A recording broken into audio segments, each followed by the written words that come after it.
Up next in the broadcast, Indonesian officials say they've spotted a plane-shaped shadow in the Java Sea, while Malaysia says debris found in the ocean is 95% likely to be from the AirAsia jet that went missing over the weekend. Pyongyang holds a national meeting to reinstate their pledge of loyalty to Kim Jong-un on the third anniversary since Kim officially took control of the regime's military. And Korea's benchmark index, the KOSPI, ends its last trading day of the year almost 5% lower from the start of 2014. Experts blame falling oil prices and disappointing figures from some major conglomerates. Primetime News begins now.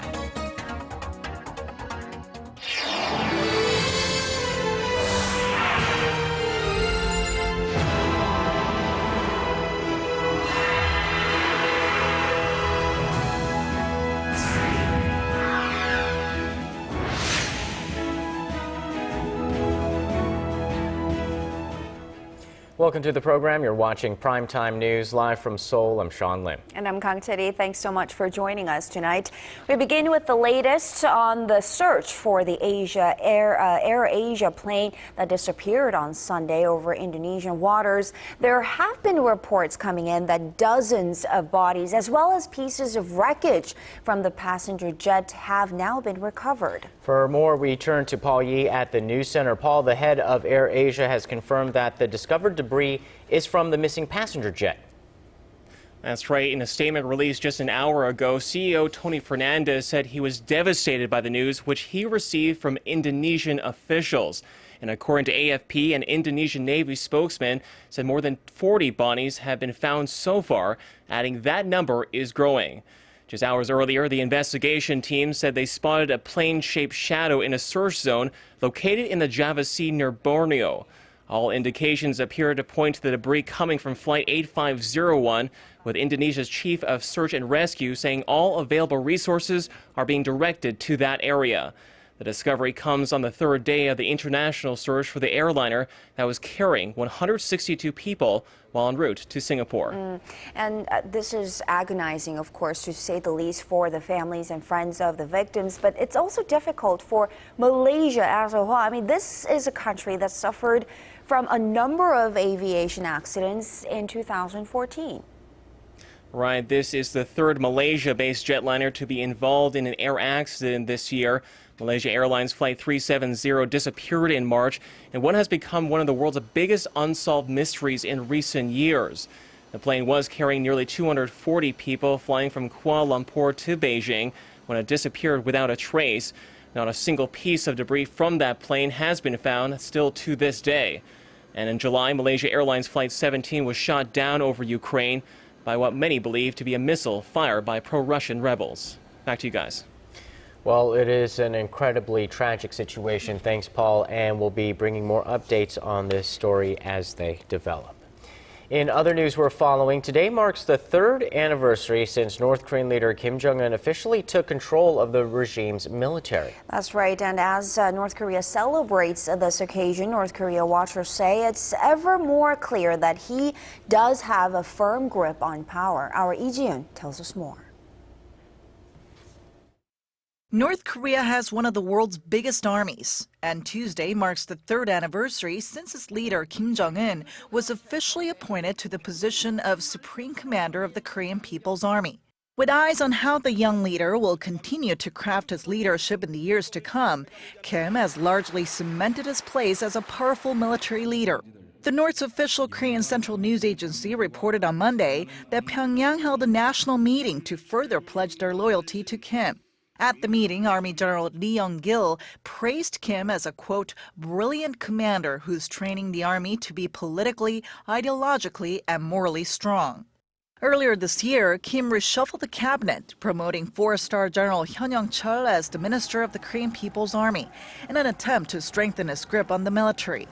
Meanwhile, the KCNA reported on Tuesday that the North Korean leader observed female soldiers' military drills along with his sister, Kim Yo-jong. This is the first time that his sister had joined Kim publicly to oversee military exercises. And analysts say this might signal that she is rising in the ranks in support of her brother's reign. Lee Ji-yoon, Arirang News. Now, following South Korea's proposal for talks with North Korea, some experts say the potential meeting next month could serve as a turning point for improved inter-Korean ties. However, others believe it will be a mere repetition of the past. Our Hwang Seung-hee had a chance to talk to an expert from the latter group. Will South Korea's surprise proposal for talks give fresh momentum to inter-Korean ties? Professor David Kang at the University of Southern California sees it as a routine exchange of dialogue offers. My sense is that both South and North Korea are looking for ways that they can improve ties without having to give up too much. And that's the problem, is that both sides are willing to make proposals. But I don't actually see a whole lot of new ideas on the table at this point. He says as much as the two Koreas may want better ties, neither is willing to risk too much. That's why Pyongyang could consider Seoul's idea of more cultural exchanges in time for next year, which marks the 70th year the peninsula has been divided. I think there's a lot more possibility for joint cultural events, and the Asian Games, a soccer match, events like that. Those are relatively apolitical, and they're relatively easy to do, and they don't involve major policy changes. Professor Kang sees South Korean Unification Minister Ryu Gil-jae's offer as a carefully calculated move ahead of Kim Jong-un's New Year's Day speech, in which he is expected to express his willingness to improve inter-Korean ties.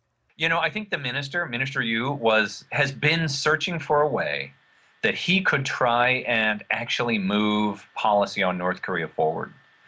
So I think that in this way, this is not too ambitious, but I think it's a very careful attempt by Minister Ryu.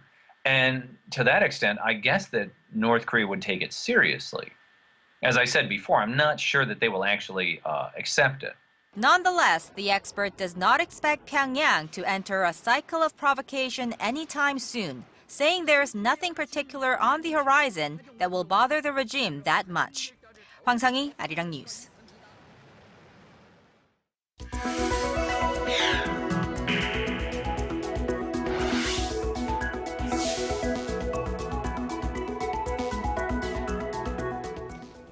Korea's current account surplus hit a record high last month, continuing its surplus streak into a 33rd straight month.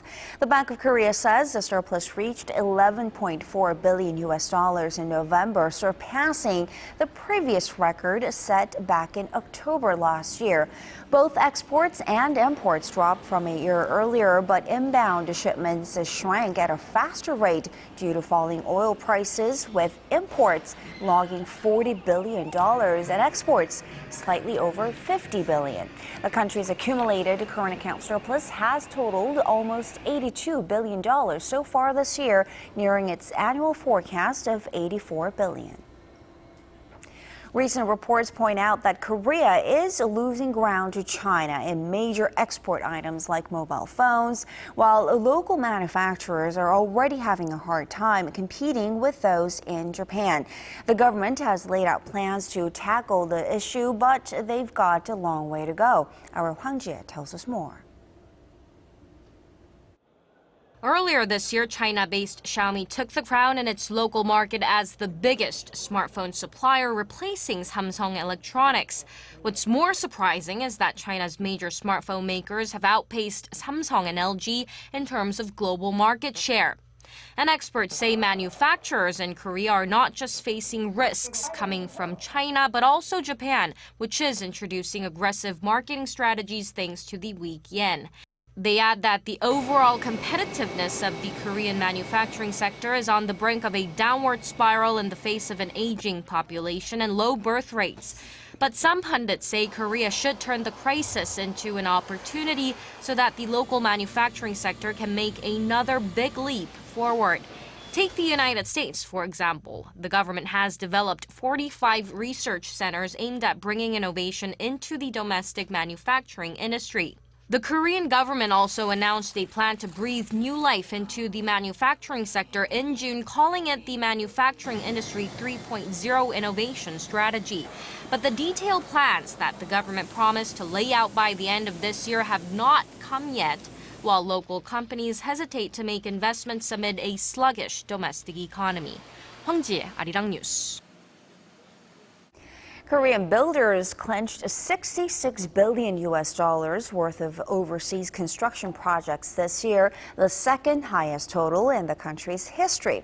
The land ministry says this year's figure was up 1.2% compared to last year, but still fell short of the Korean government's target of $70 billion. The contracts spanned across more than 450 firms in 99 countries.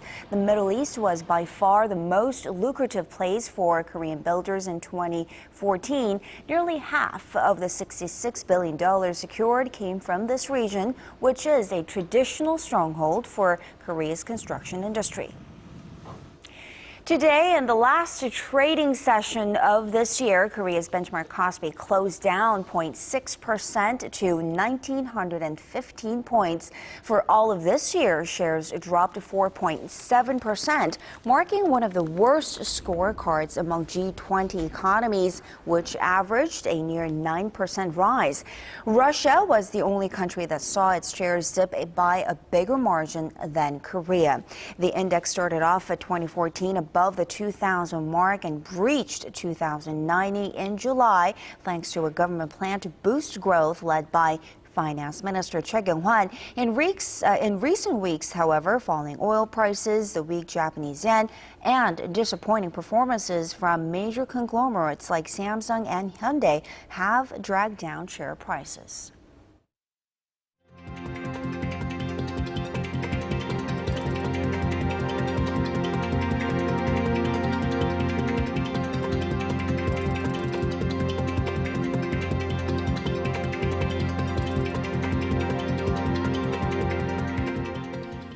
Turn back the clock and you'll remember that one of President Park's election pledges was to achieve a 70% employment rate.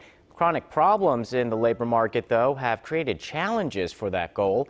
But if radical changes are not made soon, the labor minister says Korea is going to face much bigger issues down the road. Here's Connie Lee with more. The push is on for a complete overhaul of the nation's labor laws. In an interview with Korea's Chosun Daily, Lee Ki-kwon, the minister in charge of employment and labor, said that if Korea does not change its labor market regulations by the middle of next year, we will face serious problems. The minister is speaking against the backdrop of chronic labor problems facing the nation, such as a high youth unemployment rate and a large number of contract or temporary workers. Korea's rigid labor market has long been a major issue. Youth unemployment stands at 8%, much higher than the overall jobless rate. And the number of contract workers is more than 6 million. That's 22% of all workers here in Korea. And compare that with the average number of contract workers in other OECD nations, which stands at less than 12%. To tackle this issue, the government has proposed a set of plans to improve working conditions for temporary workers. This includes making sure contract workers aged 35 or older can work at the same company for up to 4 years instead of the current 2.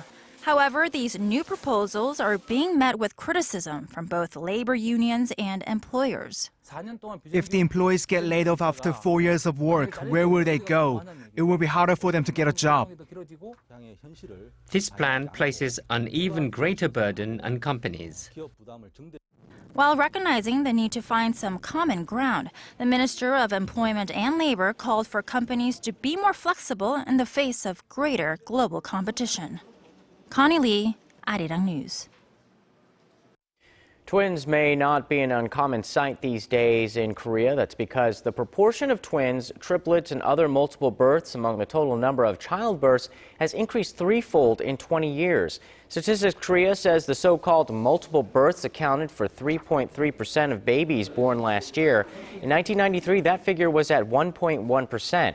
The increase is attributed to more Korean women turning to fertility treatments. Obstetricians say while there is just a 0.1% chance of having a multiple birth by natural pregnancy, the chance rises to 25% for pregnancy through in vitro fertilization. According to the latest figures, Koreans go to the movies more times than anyone else in the world this year. The theater chain CGV reports that the average Korean watched 4 movies on the big screen in 2014.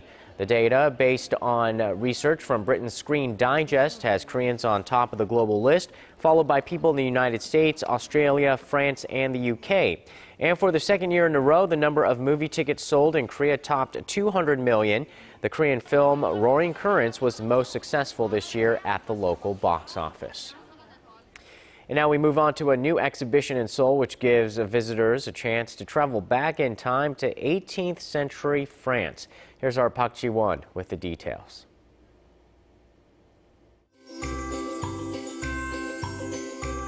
Want to time travel to 18th century Paris? Since that's not a realistic option, this exhibition is the next best thing.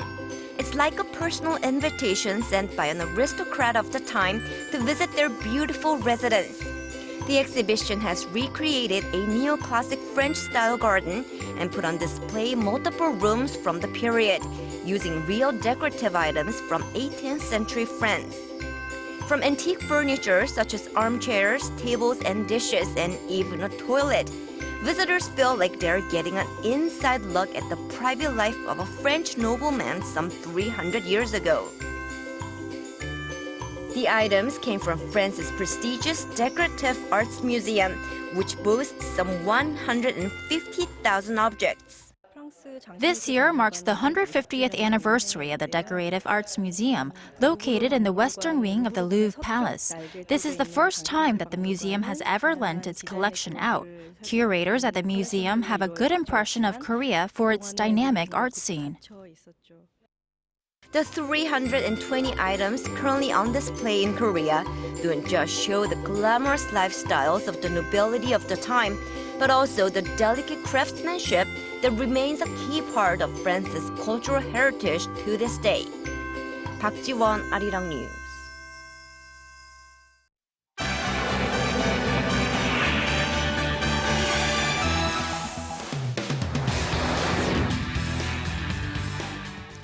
Now, taking a look at other international stories making headlines today, the rescue of passengers from a burning ferry in the midst of a storm in the Adriatic Sea has ended, with 10 people confirmed dead so far. With more, we connect again to Paul Yi at the News Center. Paul, the evacuation of the stranded vessel took around 36 hours, and this says crews worked through extreme conditions from gale force winds to high waves.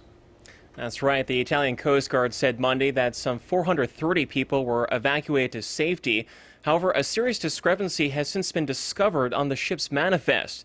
Investigators found the original list had about 48 additional names, raising fears that many more could be missing. Officials say that boats and helicopters will remain in the area to continue searching for possible victims. Meanwhile, many of the passengers saved from the blaze are receiving treatment at hospital, recounting the chaos aboard the Norman Atlantic.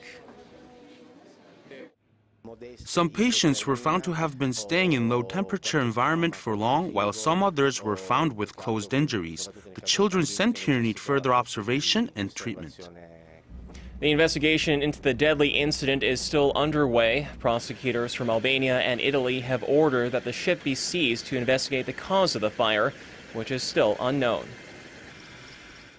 And shifting to the crisis in Ukraine, the country's top leader has vowed to seek a peaceful resolution to the ongoing conflict in the east of the country and has claimed some 5,000 lives since April.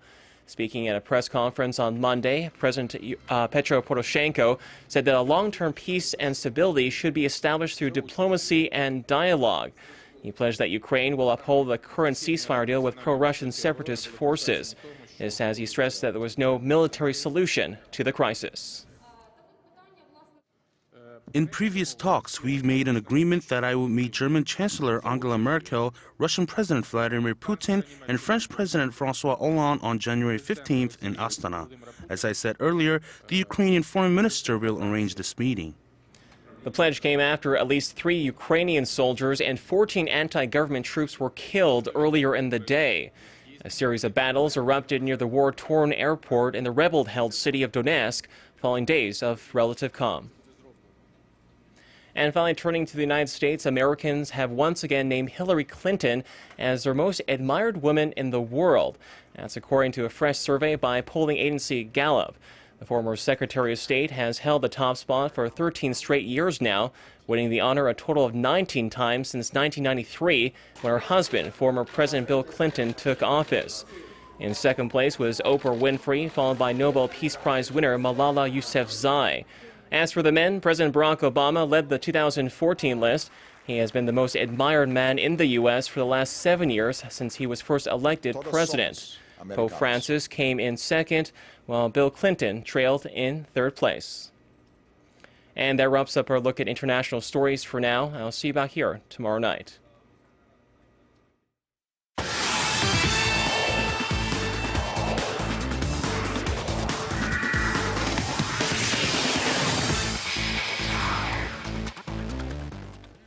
Hello and welcome. I'm Stephen Che with a look at sports. Teeing off, Park In-bi for the women and Rory McIlroy for the men ended 2014 ranked the #1 golfers in the world and go into 2015 with wind in their sails. Park In-bi's slow start this year saw her concede the top ranking to Stacey Lewis early June, but then she started winning and retook the top spot in late October. She won 3 tournaments, including a major defense at the LPGA Championship to conclude another great season. Meanwhile, Rory McIlroy reemerged in 2014 to nab the moniker of best golfer in the world from Tiger Woods, taking home 2 majors as part of his 4 wins.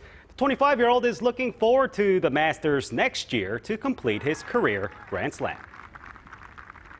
Coming closer to home, we go to the KBL for the tip-off in Anyang. KGC took the hard court against the Samsung Thunders. And coming off 3 losses, Samsung screams out the gate to take the lead by the half, but KGC bounces back in the third quarter.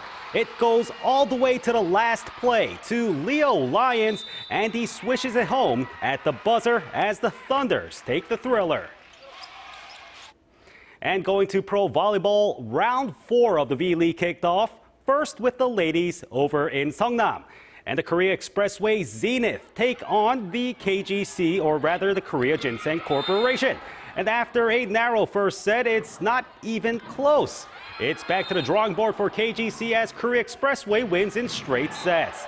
And over to Ansan, the OK Savings Bank Russian Cash take the first set over the Samsung Hwajae Blue Fangs as Simone and Leo take part in the battle of the bigs. But Leo and his Blue Fangs take the next 3 to emerge victorious in the 4-set win. Finishing off, teenager Monet Davis of America was thrust into the spotlight at the Little League World Series this summer after becoming the first girl to win a game there. For the achievement, the Associated Press named her over tennis great Serena Williams as the Female Athlete of the Year. Only the 18th girl ever to play in the pinnacle of youth baseball, her win was all the more special, though her team was eliminated after that opening game. She appeared on talk shows and went to the White House and even has her jersey displayed at the Baseball Hall of Fame.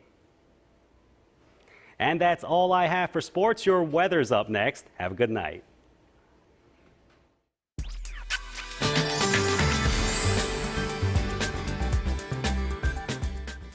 Hello and welcome. I'm Kim Bo-kyung with your weather forecast. Smoggy conditions and fine dust affected air quality today. Although levels have eased up compared to the morning, fog and misty conditions are now limiting visibility on the roads. So overall, it was a warm winter day, but mild weather won't stick around for long as snow or showers are in store for tomorrow. Expect conditions to begin first on the west coast early tomorrow morning before spreading to most parts of the country.